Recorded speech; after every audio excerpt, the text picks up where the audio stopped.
It's been an honour to set up the memorials for the D-Day 80th anniversary. We're at the British Normandy Memorial at Versamer Beach. I'm one of 14 BAE Systems employees that have come to support the Standing with Giants organisation. So there's over 1,000 of the actual statues that we've been installing, laying them out, tying the guy ropes, drilling them into the ground. Volunteering is important to me. So my granddad's uncle actually fought in the war. He died and is buried in Belgium. To remember our history and the people that have fought for us. Obviously we wouldn't be here without their efforts. So I just think it's really important to be able to remember that.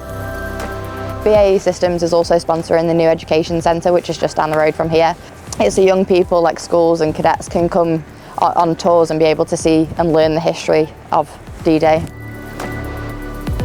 It's good that they let us give up our time to help something that's really important to all of us.